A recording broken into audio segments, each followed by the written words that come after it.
Hi, everyone, and welcome to today's live webinar, How to Develop and Engage Employees When It's Just You.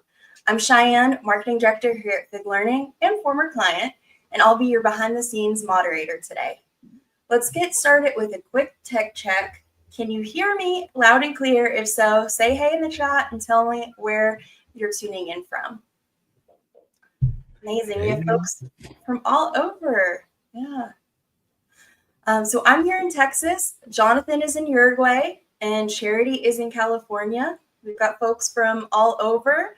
A few housekeeping notes. If you'll use the chat to share your thoughts and ask questions throughout, I'll be monitoring it live. And if you miss anything, don't worry. The replay will be up immediately afterwards on LinkedIn and YouTube and sent out to those that registered on StreamYard. Be sure to stay for the Q&A at the end, where you'll have the chance to win access to our leadership program for free to one of our lucky winners. We're thrilled you're here. We just love that so many HR folks want to develop their people, but many aren't sure how, especially when you're a team of just you or a few. So before we dive in and hear from Charity, I'm sure many of you are wondering, who is Fig and Jonathan? So Jonathan, help us kick off by telling us a little bit more about yourself and how Fig got started.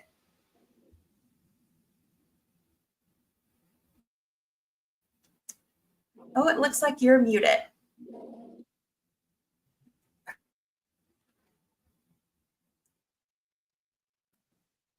Unmuted, we good? Yes. What a great start. Good morning, everybody. Good afternoon. Thank you so much for joining. And sorry for that little technical hitch there to start off with. So yes, my name is Jonathan Raynor. I am the CEO of Fig Learning, and I will be guiding you through today's webinar. So as Cheyenne just said, I just would love to start off with telling a very quick story.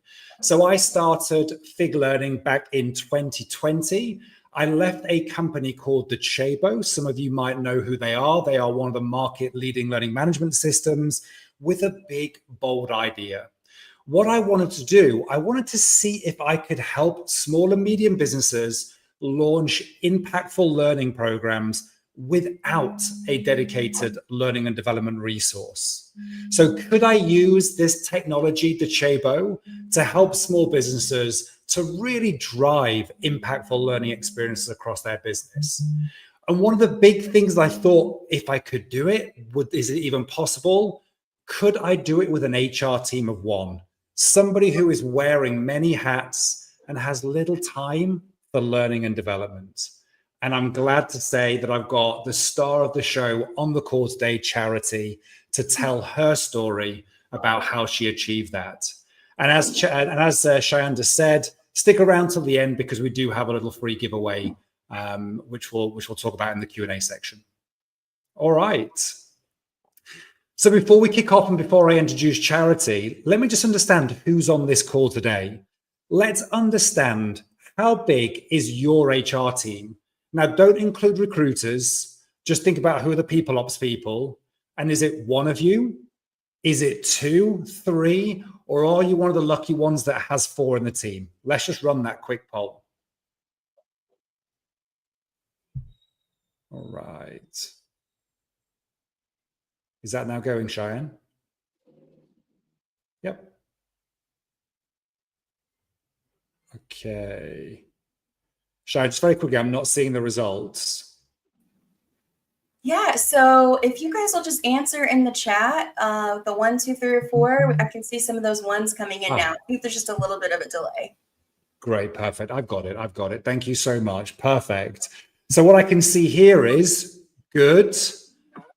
All right, we've got a couple of 1s. We've got a 3, the 3 Musketeers. Very good.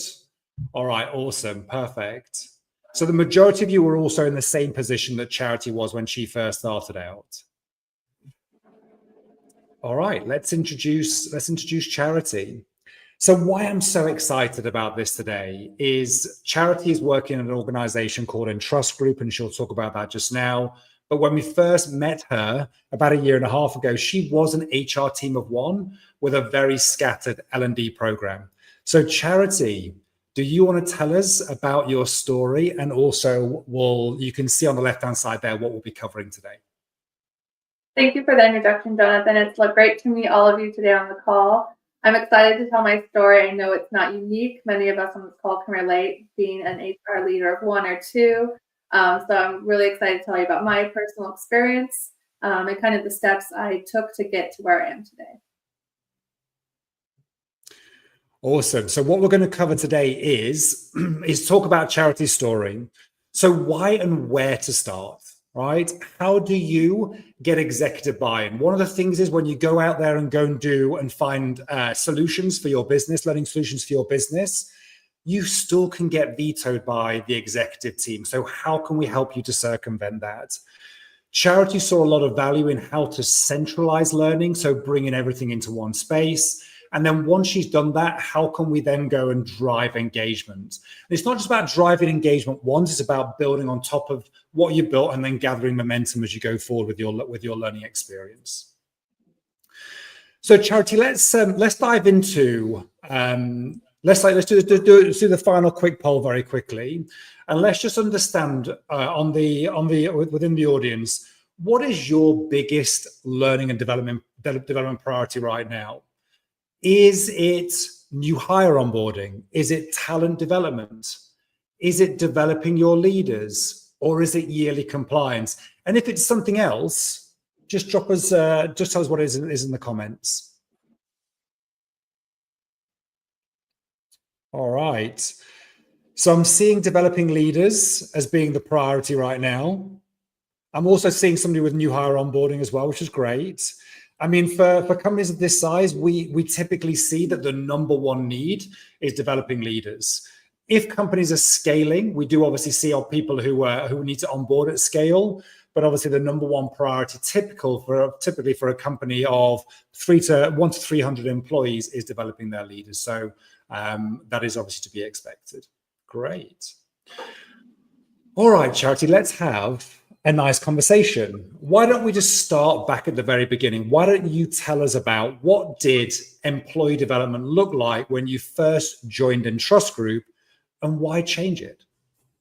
Absolutely. So I joined the Entrust Group about 3.5 years ago. When I first came on board, they did not have a centralized learning system or even strategy, to be completely frank. They did have a system specifically for the operations division, which was really focused around customer service, but it didn't go any deeper than that. There was no upskilling or other types of training available through that platform. So my first steps were to really understand who Entrust employees were, what their needs were, what things the leadership was looking for, and also the line level managers. I think that's a huge point to make, not just associates, but the people on in their day-to-day working with the associates, and that really understood the value of training. So some of the first steps I took was I actually scheduled one-on-ones with managers. I wanted to understand where they were doing well, where the areas of opportunity were, what some things that they would love to see in the future, kind of their wish list, so to speak. Mm-hmm. I also conducted what's called an employee opinion survey. I know a lot of HR leaderships probably do this on a regular basis, but especially as a new leader to the Entrust Group, I needed to know who my staff was, what their needs were. And so by doing this anonymous survey, I could get genuine feedback from the associates themselves. And the interesting thing was that a lot of associates actually wanted training. They wanted either upskilling or specific training to their department or division, or just things that they were actually interested in. We have a very interesting tenure at the Entrust Group. We actually have all 5 generations in the workplace, which is pretty unique to us. And so to hear each of their priorities, it was really helpful to have that data and metrics, because that's how I was going to eventually get the buy-in from the leadership. So those were some of the strategies I took. I also looked at the budget. Obviously, that's a huge piece. How much were they currently spending on training programs, learning and development, the system that operations was using for customer service? Was there a contract tied to that? And what was the yearly budget? So I started gathering information from different resources and kind of putting a strategy or plan together. And that's kind of the origin of how this all started. Yeah, that's great. And I think what's actually really important there to be engaging the managers as early on as what you have done. What we've seen as an organization, the way that you actually get sustained engagement is when you actually have the managers who are invested. So the fact that you were Absolutely. actually getting their opinion early on, I think was great. Yeah, they're honestly the unsung heroes of the company. Our department managers, obviously leadership, we have our own goals, initiatives, mission for the company, but the actual department managers, hearing them, taking the time to, I call it listen to learn, that's a huge piece right there. And I definitely recommend doing that regardless of what your plans are for DNO. Yeah, that's great. So did you take all of this information that you gathered from the engagement survey and then from the managers? How did you decide where to start? And in terms of, like, how did you decide to prioritize with obviously a limited time? What did you do first? Well, the first thing I wanted to do was understand my audience. And when I say my audience, I mean my leadership team, my executives, the people that have the purse strings, they make the decisions. It's really important to get their buy-in. And so one of my strategies I actually implemented was having one-on-ones with them before bringing them together as a group to present my findings and to make an appeal for a DNL solution. I actually spoke to each executive one-on-one and tried to figure out where are my allies, what spoke to each of them individually. So were they data-driven, solution-driven? Were they have more of an emotional tie to their teams? What was really going to speak to them? And so having these private one-on-ones first with the executives, figuring out who's going to be my ally in this project, that was key. Once I figured that out and I had those private conversations, then I actually presented my findings to the entire executive team at once, showing them the importance of DNL. And the other thing that really spoke to a majority of leaders, which I'm sure we can all relate to on this call, is cost. So showing where they were losing money, whether it was turnover, overtime because of understaffing or inefficient teams, those kind of data points showing where we were losing money, where we were bleeding, and how DNL would be one of the solutions to stop that, that spoke to a lot of people. Yeah, that's great. Like to actually be able to prove or connect learning and development to turnover as an example, a cost of the business is really powerful. And I think one of the things I was really impressed with as well, you definitely made me work hard during that sales process because you brought all of the executives at different points onto calls with us, right? And I think in hindsight, not enough people do that because then they can start, it becomes tangible themselves and they can start connecting to the product and obviously see the value. Did you think that was really valuable in terms of the process that you ran? I do. I think that's one of the key takeaways to get buy-in is once you actually have your allies, you present your findings to your whole team, then asking certain people to be stakeholders throughout the process. So are they going to be part of the demonstration process? Are they going to be part of the final process when it comes to the contract? All of these steps are super important and understanding which leader to invite and when. That is another strategy you really want to think about to hopefully get the resources and solutions that you and your company need. And I was very fortunate to find some really strong allies in my organization that were part of the process from the beginning. Others, like you said, Jonathan, came in and out as needed, but I did have a core group that were pretty much with me through the whole discovery, demo, onboarding, and then of course announcing it company-wide once we found our solution. Yeah, and actually, we're going to talk about this a little bit later, but I think it's actually a really nice time to talk about it now. One of the best things about your executive team is also now not only are they, giving you the budget for learning and development, they're also receptive to also go through learning initiatives themselves. And we're looking at doing a leadership alignment program in the coming months, right, for your executive team, which is really exciting. Yes, it is. So we obviously started with kind of the low-hanging fruit, but once they started to see the value and the change and shift in not just the culture, but where we were able to save money because turnover has dramatically decreased, OT is at an all-time low, all of these metrics that we had kind of told them would eventually happen in the future. Now they understand that there really is power to training. They've always known that. It's hard to, carve out time, especially in a small organization, because they also wear many hats, not just myself. But they're actually seeing it come to fruition. And by taking the bi-monthly trainings themselves, by finding resources within the platform that they are now disseminating to their own teams, they want to see what's available for them. And so one of the exciting initiatives that we're actually doing is it's starting this year. It's a process like everything is, but we're beginning with a 360 review of the entire leadership team, including myself. So we're all going to be evaluated by our peers, by our direct reports.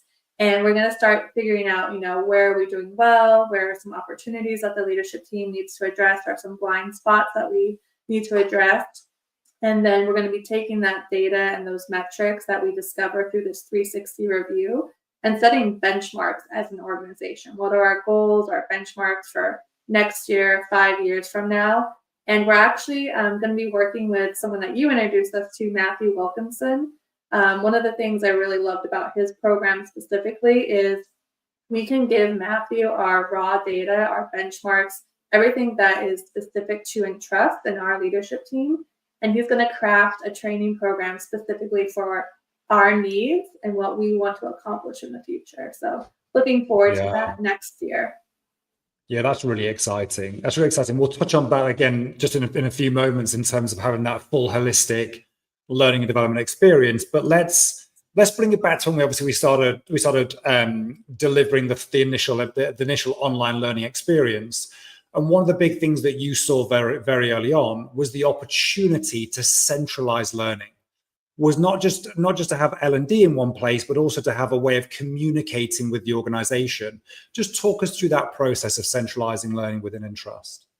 Be happy to. So one thing that was really unique about your platform, Jonathan, and one of the reasons it was selected is I actually use the system as an intranet. So it obviously holds all of our training for every division and also our training that's required across the entire organization. But we use it as an intranet, which is pretty special, I must say. I've never seen that before within this type of platform. So what we've done is on our homepage we call it the Entrust Hub, and we just call it the Hub for short. So on the homepage of the Hub, we have really interesting things like all of the essential links an employee would need, whether they're brand new or an existing employee, things like linking to ADP, which is our payroll, linking to our handbook, to compliance training, things specific to the financial industry. We also have on front and center their progress. So it shows what courses they haven't started, things in progress, and then their deadlines. So that's one of the other features. One of the other cool things that we use the Hub for as an intranet is we do featured videos. So what's going on currently? Is there a holiday like June 19th that's coming up and we want to talk about that? Is there a specific thing going on within the organization? So maybe we want to have a TED Talk on some specific subject matter or current event. So keeping the content fresh and using it as intranet really has driven the engagement, the employee engagement, because they obviously come here because they have their required training that they need to complete, but they also have so many more resources and tools available to them, and it's really user-friendly. That's a big thing too, is making sure it's easy to navigate. It has things that they're actually going to want to use and need to use on a daily or weekly basis. That's been really helpful. And one of the reasons I actually crafted it this way and used it as an intranet is we didn't have an HR management system at the time. So I was actually utilizing the Hub to do a lot of functions that an HR management system would do for us.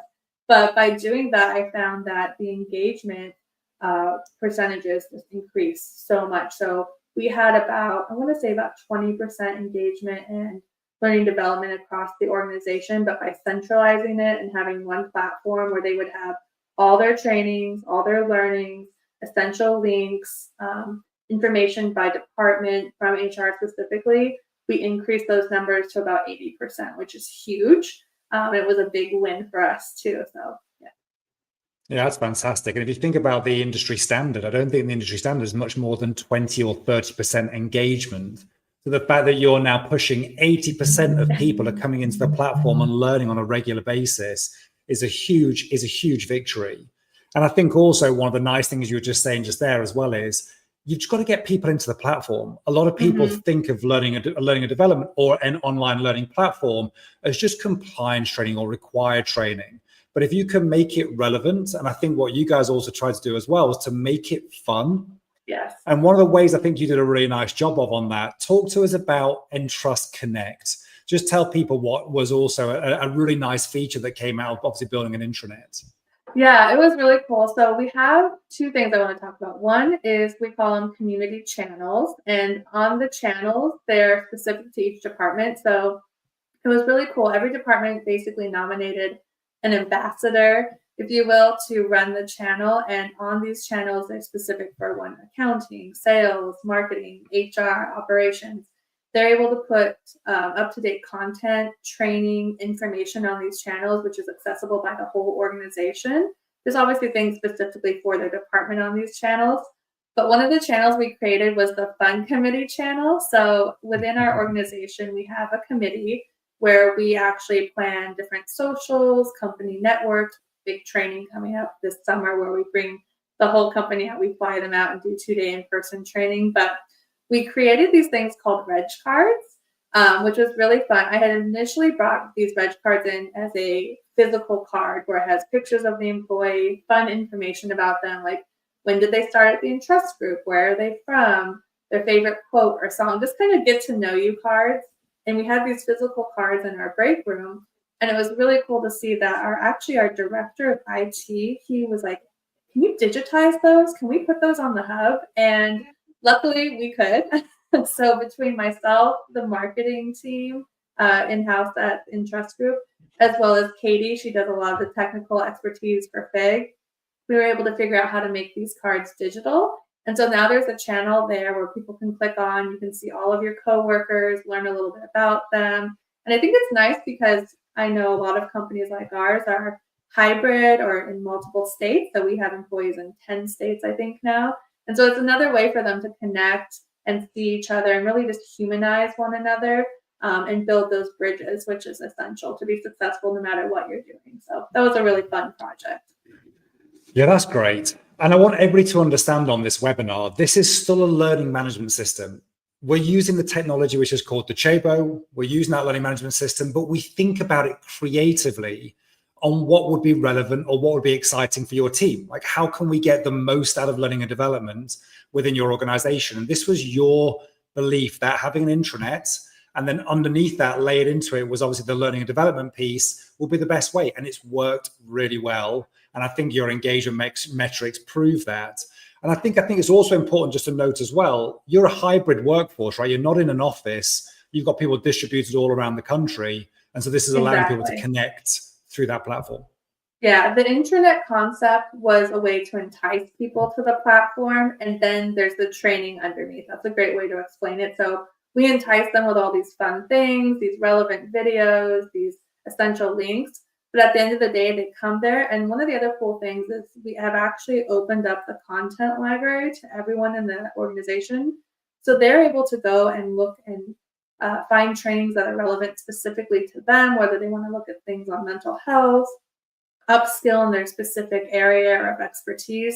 We have our obviously required trainings, our monthly trainings, but we entice them with the internet. We entice them with all these fun, kind of cool things, relevant videos. But once they get there, they realize the possibility of the platform. And we've had a lot of people actually go in and start taking courses that appeal to them or that they're interested in. Or if you have one underperformer on your team, the manager is able to go in there and find relevant content to help them to get to where they need to be outside of, the organization training. So opening it up, having all of this stuff has been a game changer. And I feel like it really has empowered the line level managers to have more resources and solutions at their fingertips that are easy to navigate, find, and that they can use for their associates and departments, which has been really cool to see. Yeah, that's great. That's fantastic. There's nothing better than obviously giving and empowering the managers to be able to make a bigger impact for their teams. So we discussed a little bit earlier about what's next. So it sounds like obviously you're not just going to rest here. You're going to continue to build on that momentum you've already got going, and you're going to start introducing some kind of level of facilitator training now. So you've got online learning within the hub, and you're now bringing in some kind of facilitator training. So you've got workshops, and you're looking at doing some leadership training. Just talk a little bit about that. Yeah, we have two big initiatives. This summer, we're actually, I mentioned it previous on the call, but we actually do 2 days where we close the business down. and we do in-person training. So one of the ways we're going to be utilizing the hub is a lot of the leaders are actually putting together content and training themselves specific for either Entrust as an organization or their various departments. And we can actually upload this content into the hub. So we're going to be featuring that at a live seminar this June. And instead of having, a PowerPoint on a laptop that you pull up or your slides, we're actually going to log into the hub. Their content that they created, the leaders, will already be sitting there. And then we're going to show the information through the hub. And then after the seminar, it's one easy place for all of our associates to go and revisit that content. So if they want to watch it again, if they need a refresher, it's there. They don't have to send an email like, here's all of our PowerPoints from the summer event. It lives in the hub, so that's pretty exciting. The other big thing that we touched on already too is executive training. That's something we've been wanting to do for a while. We have a lot of new people in the leadership team, so we thought this is the perfect moment to do that. And so we're going to be working with Matthew next year to develop a program specifically for all of the executives. And it's going to be a bit of an intense process, but we're really excited about it. And we're going to be very honest with Matthew, because the only way that any leader in training is going to help you is if you give them your honest needs and what the organization's goals are. So by giving Matthew benchmarks, the data, the results from the 360 review, he's going to put a plan together. So more to come on that, but I'm really excited to work with him. And I've actually introduced Matthew to the executive team at one of our monthly meetings. So he had an intro, he was well received. And we are doing kind of a test run, you could say, with Matthew next week, actually on Wednesday. He's going to be doing a workshop on feedback, but this workshop is specifically for management. So line level managers as well as executives are invited to this. And we just thought it'd be a nice way to introduce Matthew before we deep dive, I should say, into the executive training next year. Wonderful. So looking forward to that as well. Yeah. Wow, that's fantastic. That's a great blended experience that you've got going on there now, which is great. So as we're coming, I'm just looking here, I think we're coming up on time. So let's just start up and open up, see if there's any questions that need answering. I had one more left to go, but if Cheyenne, if there's anything that you think is good to answer now, then please let us know. That'd be fantastic. Yeah, absolutely. So we do have a question that came up on how do you overcome L&D resistors who see L&D as a nice to have?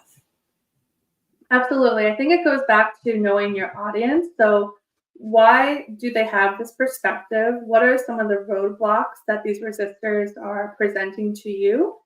If you have that information and these conversations with them, that's how you're able to get around it.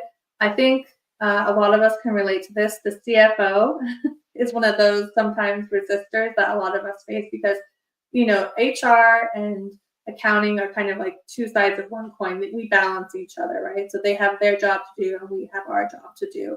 But by being able to show the costs involved with things really usually helped relate, at least in my case, to my CFO. So I was able to show, hey, this is how much we're spending with turnover. And turnover is a huge cost. It's not just the recruiting, the lack of employees on teams, so then you have inefficiencies, but also the OT. So like building all of these metrics and showing them a grand total, like we spent thousands of dollars this year because of turnover and because of OT. And if we're able to stop the bleeding here, we can now use this money that we're losing to invest in other solutions. And I obviously use that for D&L, but the main thing, that's my specific experience, but the main thing is know who you're talking to, understand their roadblocks, and figure out your approach or strategy to get around that and to show them, hey, I hear you, I understand what you're saying, but have you looked at it from this angle or look at this data, whatever it takes to get there. And just having those honest, authentic conversations, they can be difficult, uncomfortable sometimes, but they're necessary. I think we need a second webinar just for that topic alone, Charity. I think that was such a great answer. That was wonderful. So I think, look, we're coming up on time. So I just want to say, if we haven't got any questions, we will absolutely answer those and we'll come back to you. Please do scan that QR code or follow the link that Cheyenne just shared and enter into our competition for 5 free seats onto our leadership program. And finally, Charity, thank you so much for joining us today and sharing your experience and your wisdom with the audience. We're incredibly grateful, and thank you for being a wonderful FIG customer. Oh, it's my pleasure. Hopefully they got a good takeaway from today. They definitely did. They definitely did. Thank you so much. Thank you, everyone. Bye for now.